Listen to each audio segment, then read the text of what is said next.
Hi అండి, అందరూ ఎలా ఉన్నారు? బాగున్నారా? నేను బాగున్నానండి.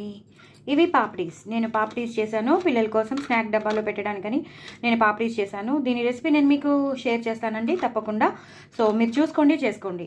సో రెసిపీస్ అయితే నేను మీకు తప్పకుండా షేర్ చేస్తాను కాబట్టి మీరు ఇలా చేసేసుకుంటే చాలా క్రిస్పీగా ఉంటాయి. ఇప్పుడు నేను దీన్ని విరక్కొట్టను, ఎందుకంటే నేను ఒకటి చేయాలి కాబట్టి నేను విరక్కొట్టట్లేదు. షార్ట్లో విరక్కొట్టాను, అది చూడండి.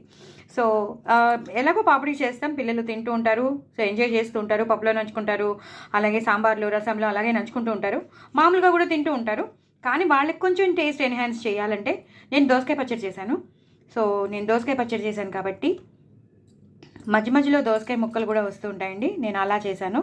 కొంచెం గ్రైండ్ అవుతుంది, కొంచెం గ్రైండ్ అవ్వకుండా చిన్న చిన్న ముక్కలుగా వదిలేస్తానమాట. నాకు అలా ఇష్టం. మొత్తం పేస్ట్ అయిపోతే నాకు ఇష్టం ఉండదు.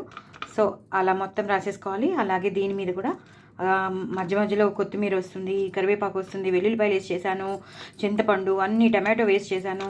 మధ్య మధ్యలో దోసకాయ ముక్కలు వస్తాయి. ఇంకా ఆ దోసకాయ ఫ్లేవర్ ఉంటుంది, వెల్లుల్లిపాయ ఫ్లేవర్ ఉంటుంది. ఇంకా చెప్పొద్దు, దోసకాయ పచ్చడి మాత్రం చాలా బాగా వచ్చింది. నేను దీని రెసిపీ కూడా షార్ట్ వీడియో కాబట్టి నేను పంపిస్తాను, తప్పకుండా చూసుకొని చేసుకోండి, ఓకేనా?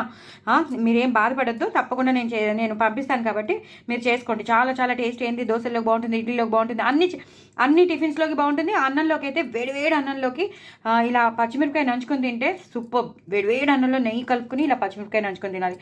ఇప్పుడు నేనేం చేస్తానంటే ఇది ఇలా రాసేసుకున్నాను కదా, ఇది కొరుక్కోవడం, ఇది నంచుకోవడం, ఇది కొరుక్కోవడం, ఇది నంచుకోవడం. ఎలా ఉంటుంది మరి? చాలా టేస్టీగా ఉండదు? పిల్లలు కూడా ఇష్టపడి తినరు. ఇది ఒకటి తినరేమో, ఇది నేను తింటాను. ఇది ఇలాగ మాత్రం పిల్లలు చాలా ఇష్టపడి తింటారు. దీన్ని ఇలా అయినా చేసేసుకోవచ్చు, దీన్ని ఇలా అయినా, అంటే ఇలా మనం బర్గర్ లాగా ఇలా అయినా చేసేసుకోవచ్చు, లేదా ఇలా సింపుల్గా ఇలా అయినా కొరుక్కొని తినొచ్చు.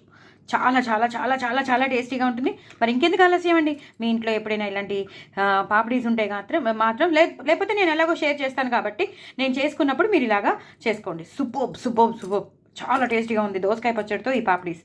మీరు తప్పకుండా పచ్చిమిరపకాయ మాత్రం నంచుకోండి. నా ఛానల్ మాత్రం సబ్స్క్రైబ్ చేసుకోవడం అసలు మర్చిపోద్దు. బాయ్.